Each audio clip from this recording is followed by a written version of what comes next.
the dress that changed her. In the heart of Lagos lived a young tailor named Zainab, known in her neighborhood for stitching beauty into every thread.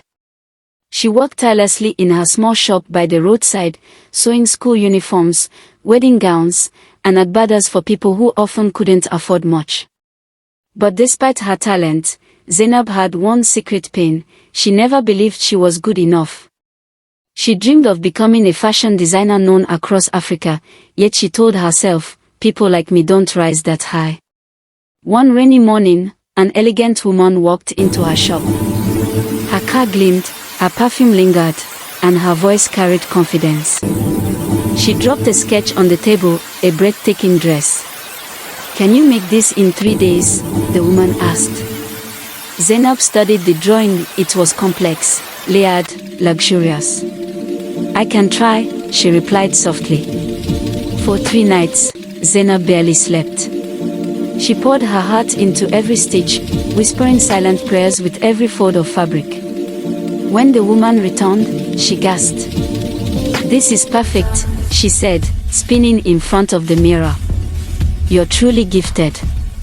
Before leaving, she added something unexpected. "I want you to keep this fabric and make one for yourself. You deserve to wear your art." Zainab was stunned. She'd never owned a fine dress, her clothes were simple and plain.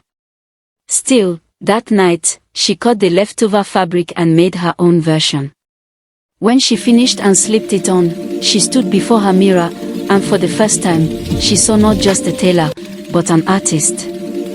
The next day, she wore the dress to a friend's engagement party. Everyone turned to stare. Compliments flowed like music. "Who made this?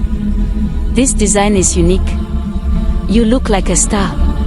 Smiling shyly, she answered, "I made it myself."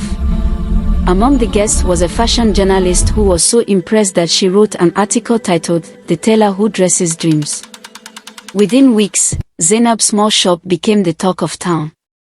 Orders came from new clients, photos spread online, and she was invited to showcase her designs at a fashion show. When she stood on stage months later, the lights reflecting on her own creation, she whispered to herself, "It wasn't just the dress that changed me, it was finally believing I was worth wearing my own magic."